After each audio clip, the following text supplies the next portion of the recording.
GM. Daily levels, GM.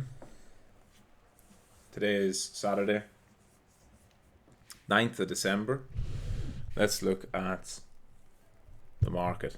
So we'll go Bitcoin first, as usual. The daily close was okay, but I mentioned after that a pullback was likely. And we've seen that now. Price weakening off. It's just the same as it has done over here. Takes the highs, finds no support, falls all the way back to where support is. So that would bring Bitcoin down to here to 43.4. Same thing happened over here.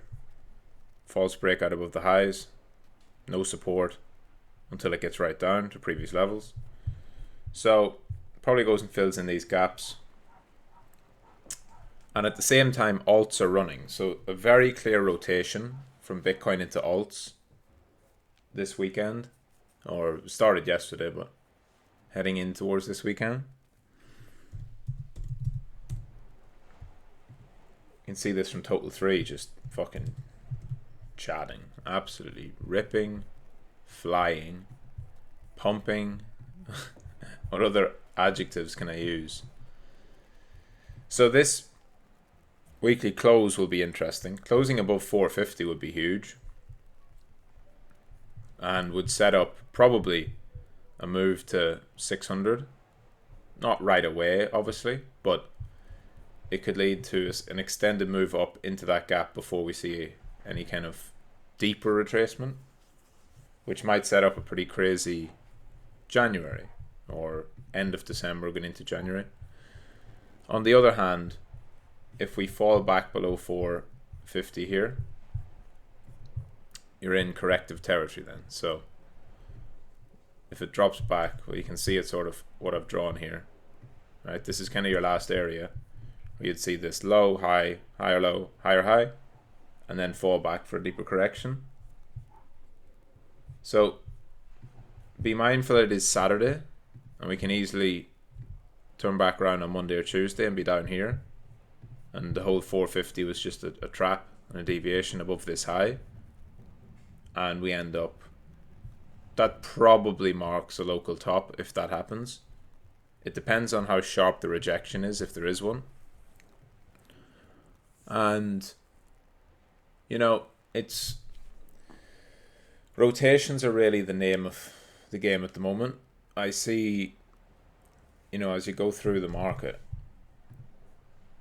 something like ETH is just doing its typical grind up, right? So ETH, if you've traded through previous bull markets, you'll understand what ETH is doing. This is what ETH tends to do, right? It tends to just grind up and grind up and grind up and grind up. Eventually it had an overextension, but then it just grinded up and grinded up and grinded up and grinded up. It did it all the way from 2020 to 2021. By the way, this is when everyone was talking about how shit ETH was. ETH was getting outperformed by everything along here. Everyone was talking about how ETH, the stable coin, was dropping back. Because if you imagine this February to April, this 2-month period, ETH topped out, couldn't make a new high, just made a new high, dropped back inside. People hated ETH back here. Then it accumulated and went boom.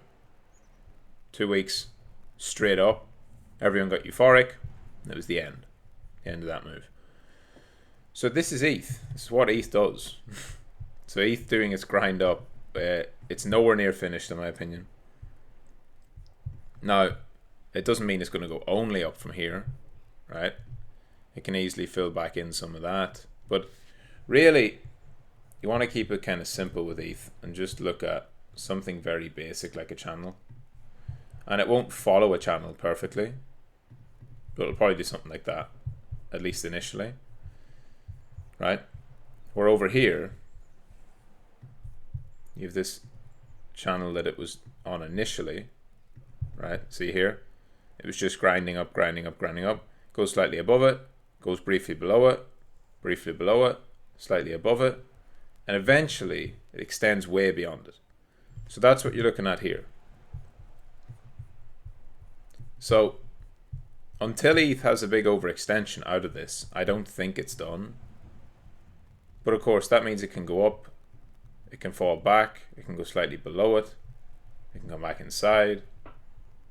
And then eventually, once it does that, that's the end. Right? Now that could take ETH to fucking 4K. Which might sound crazy, but this is how ETH moves. It does nothing, nothing, nothing, nothing, and then it does everything all at once.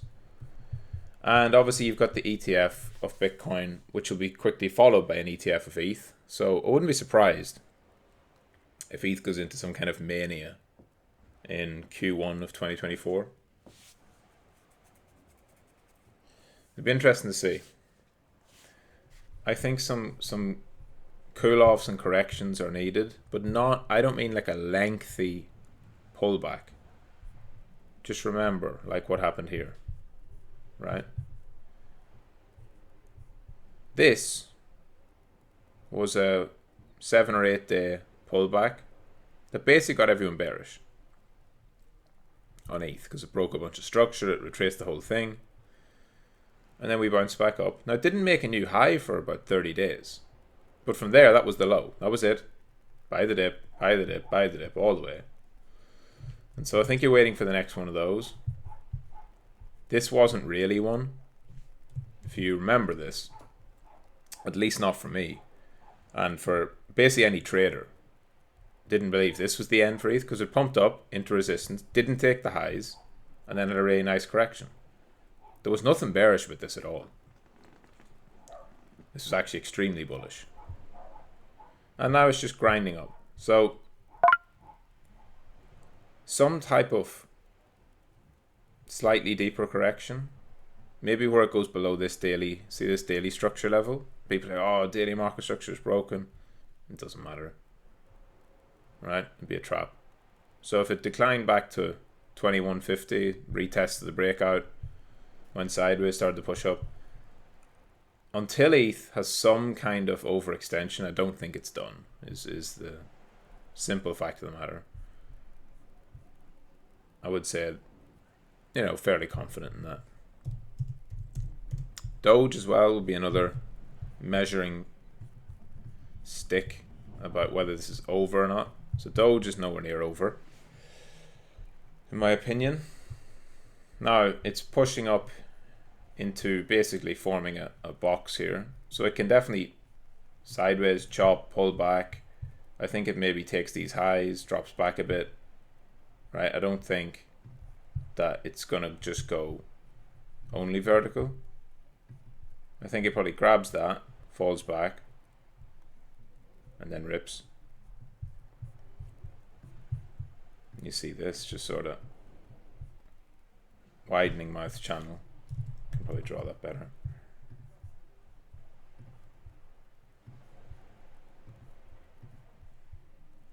Right, something like that. So it's pushed right up to the limit of that. If it breaks out straight from here, then it's only going to go to like 15 cents and then end, which doesn't make sense to me. I don't think smart money want to pump Doge to 15 cents and then run out of steam. I think it'd make more sense for it to pull back, especially as funding's going a bit wild this weekend. And any pullbacks on Doge are a buy. Don't mid-curve it. They're launching a fucking rocket into space in January with Doge on it that the entire world's going to see. Right? It's going to be far more viral than the Saturday Night Live sketch, which Elon did. This is more viral than that. So, yeah, I wouldn't fade Doge here.